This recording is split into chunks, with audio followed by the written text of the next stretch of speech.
안녕하세요. 지금 제가 와 있는 여기는 울산 솔개공원입니다. 여기 솔개공원은 울산의 마지막으로 남은 드물대 새들의 휴식지이자 이 드물대 새들을 굉장히 가까이서 만나볼 수 있는 정말 귀한 장소이기도 합니다. 지금 바로 앞에 꽃가드요, 노랑발드요, 뒷부리드, 좀도요 등등 보이는데, 근데 이번 영상의 주인공 도요새가 아닙니다. 바로 고양이입니다. 원래 고양이 영상은 또 만들 생각이 없었어요. 국회 국민동의 청원 5만 명 달성하기도 했고, 이제 시청자분들도 피로감을 느끼실 것 같아서 더 만들 생각이 없었는데, 근데 제보가 들어왔어요. 며칠 전부터 여기 솔개공원에 길고양이 한 마리가 나타나서 멸종위기 2급 붉은 어깨 도요를 사냥, 3-4시간 뒤에 뒷부리 도요까지 사냥했다는, 그 뒤에도 여기 매일 나타났다고 하고요. 이거는 학습이 된 겁니다. 여기에 오면 새를 잡을 수 있다는 고정 사냥 포인트가 된 거죠. 여기 솔개공원은 넓적부리도, 청다리도 사촌 같은 지구에 남은 숫자가 너무 적어서 멸종 직전에 놓인 종들도 찾아오는 곳이기 때문에 외래종 고양이가 여기서 반복적으로 사냥하는 것은 반드시 조치가 필요한 상황입니다. 그래서 이번에는 이런 상황에서 개인이 무엇을 할 수 있는가, 그리고 국가가 해야 할 일을 왜 개인이 나서게 됐는가 말씀을 드려야겠다 싶었습니다.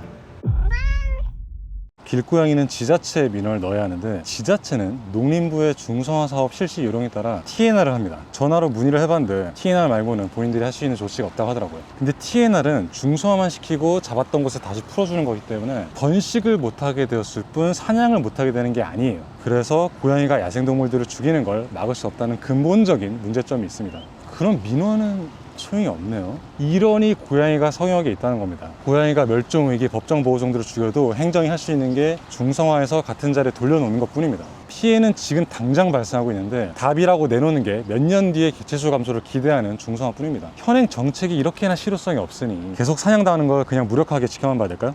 딱 한 가지 방법이 더 있긴 합니다. 바로 이주방사입니다. 이주방사는 고양이를 포획해서 다른 지역에 옮겨 놓는 걸 얘기합니다.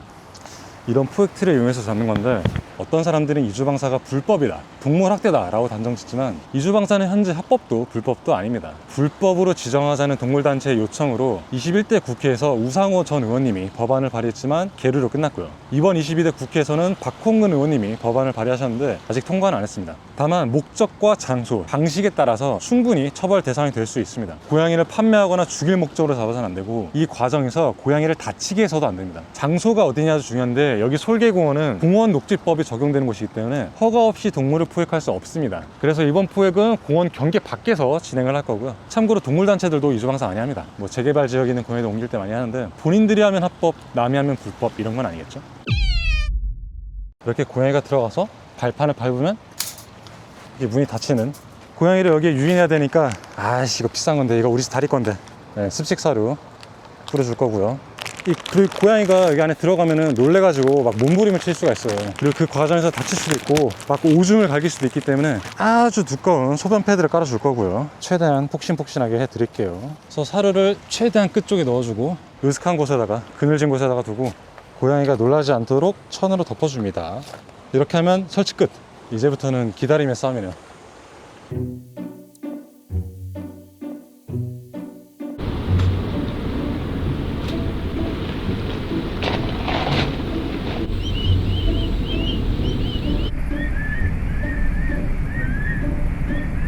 정확히 들어가는 순간은 못 찍었는데 잡혔습니다. 잡혀가지고 지금 확인하러 왔고요. 이 친구가 진정할 수 있도록 최대한 담요로 덮어줍니다. 놀라지 않게.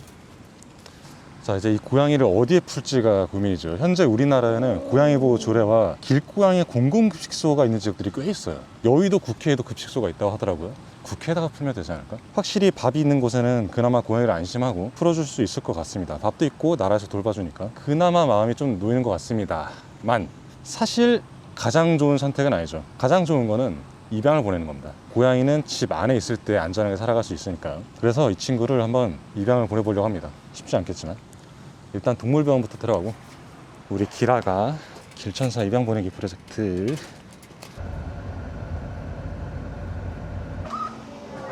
안녕하세요. 친구 아까 전화로 문의드렸던 길고양이 친구인데요. 잠깐 좀 설명을 드리자면, 이 친구는 애초에 이주방사할 생각은 없었고요. 저희가 포획 전에 사전에 입양 희망자분을 먼저 확보해둔 상태에서 진행을 한 거라 지금 전달드리러 왔습니다. 고양이를 많이 키워보셨다고 하셨죠? 네. 고양이 모래도 이미 다. 여기랑 이거는 당근으로 다시 구했고, 이거는 전에 있던 고양이 쓰던 거거든요. 이 친구 이름도 이제 지어졌지. 아 예쁜데? 도요새 킬러, 줄여서 도끼리. 아이고 너무해. 솔개공원 출신이니까 소리 소리 좋다. 조그매. 놀랬다. 안 봐야겠다. 어머머머 놀랬어. 어디 갈래? 숨을 곳 찾아? 친해지려면 한참 걸릴 것 같은 느낌이. 괜찮아. 그리고 저희도 우연히 찾은 건데 이 친구가 새끼가 있더라고요. 최소 2마리? 확인한 건 2마리. 그래서 새끼들까지 싹 다 안전하게 구조해서 입양 보내려고 일단 포획트를 갖다 놨고, 또 얘가 도요새를 열심히 사냥하던 이유가 있었어.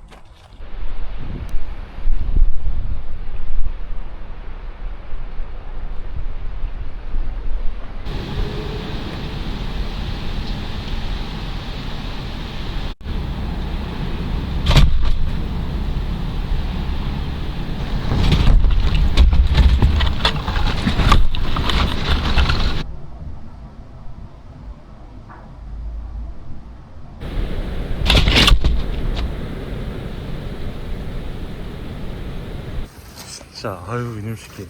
야, 너 얼굴 좀 보자, 이 새끼. 이 포인트 설치하고 잡힐 때까지 기다리는 과정이 시간을 너무 많이 뺏겨가지고 지금 4일 걸렸나? 너무 많이 뺏겨가지고 이렇게까지 해야 되나 그런 생각이 들었는데, 어쨌든 저희가 어미 고양이를 데려갔잖아요. 그러면 새끼 고양이들, 남은 애들 죽을 테니까 그건 또 저희가 원하는 상황은 아니기도 하고, 뭐 어미를 데려간 책임은 져야겠다 싶어가지고 시간 오래 걸렸지만 새끼 고양이들까지 전부 구조했습니다. 저희가 미처 못 본 새끼 고양이가 있을 수도 있으니까 센서 카메라 설치할 거고, 이 앞에 있는 포획망은 문이 안 닫히도록 하고 갈 거고요. 그거는 충분히 이 정도는 낫겠지 아니야? 어구 놀랬어 이. 어머머 이쪽 아니야? 거기 가봐 친구 있어. 근데 둘이 만나 말이야 좀. 옳지. 옳지 만났다. 둘이 사이 좋네요. 네.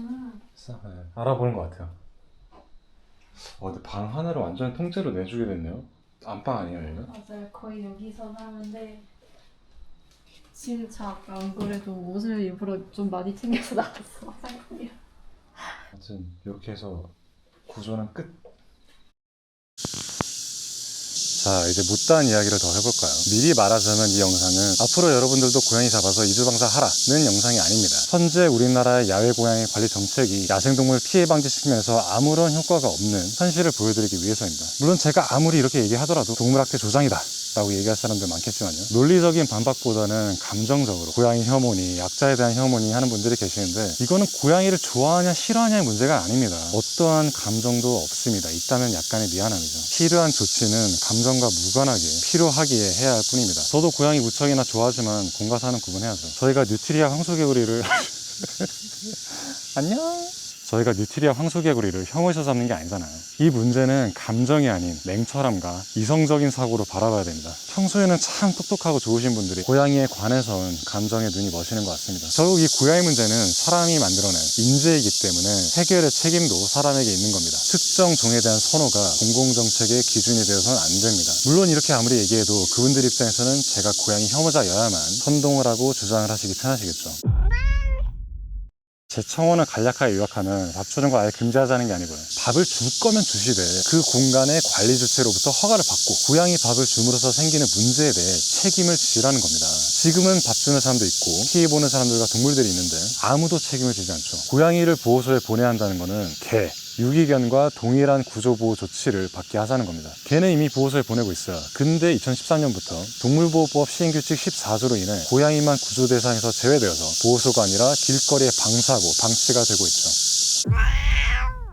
제가 6년 전부터 고양이 영상을 올릴 때마다 동물단체와 캣맘데이들의 반응은 언제나 항상 변함없이 일관된 반응을 보였습니다. 고양이가 죽인 증거 있냐? 영상을 보여줘도 부정하고, 고양이가 외래종이라는 사실조차 부정하고, 유리창 충돌이 더 심각하다, 고양이와 관련 없는 주제로 물타기. 그 중에서 가장 심각한 건 고양이 혐오다, 혐오 조장이다, 거기에 여성 혐오다 라는 말까지. 상대를 악마화하고 메신저 인신공격을 하는데, 또 이런 무지성 비난을 몇몇 그쪽 계열의 기자들이 2차 생산 확대하고, 전 청와대 행정관이라는 분은 새 vs 고양이 이분법적인 프레임으로 갈라치기를 하고 계시고요. 어쨌든 새 덕후는 고양이 혐오자고 혐오자의 말은 들을 가치가 없다는 식으로 애써 메시지를 외면하고 부정하고 훼손시키려고 열심히들 노력하십니다. 무분별한 고양이 급식을 제한하고 필요하다면 살처분까지 포함한 개체관리 방안을 논하자는 것은 고양이 혐오가 아니라 고양이를 길에 버린 유기범들, 무분별하게 먹이를 줘 고양이를 늘려놓고 그 결과에 책임지지 않는 사람들, 그리고 개체수 감소 효과도 낮고 야생동물 피해를 막지 못하는 TNR만 반복하면서 사실상 문제를 방치해온 정부 정책, 이 세 가지로 인해 사회 구성원들 간의 갈등이 생기고 새를 포함한 자연생태계 피해가 커지고 있습니다. 저는 그 문제를 지적하고 해결책을 제시하는 겁니다.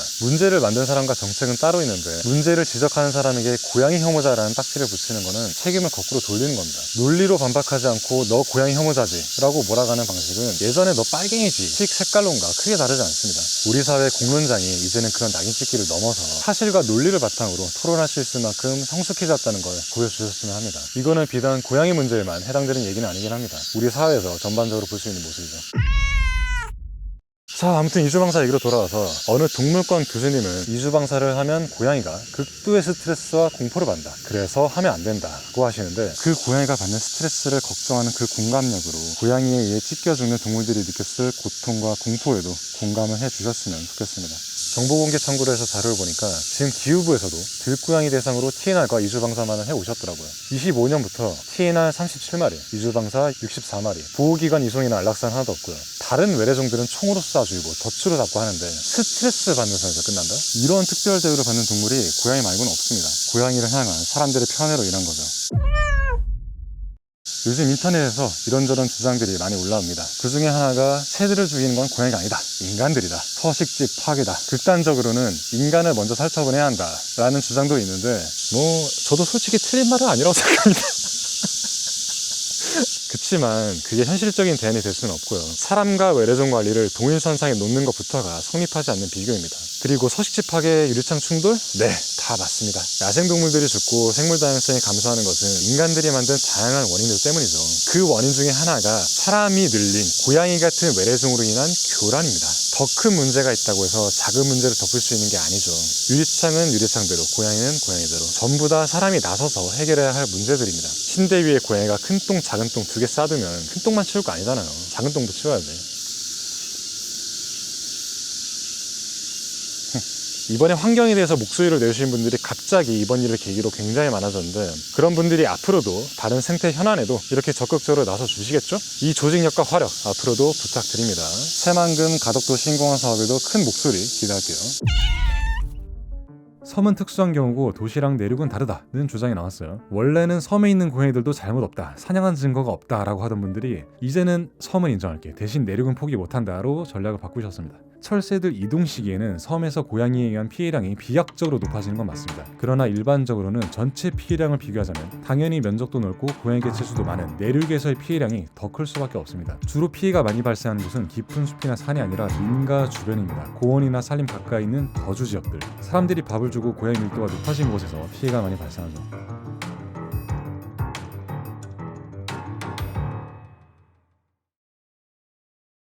어느 수의사 유튜버님이 이렇게 말씀하셨네요. 서울대 수의대와 한국길고양이보호협회 공동조사로 도심고양이 배설물 위 내용물을 분석해봤더니 대부분 사료가 나왔고 자연사냥감이라는 단어도 좀 이상한데 자연사냥감이 8%밖에 없더라.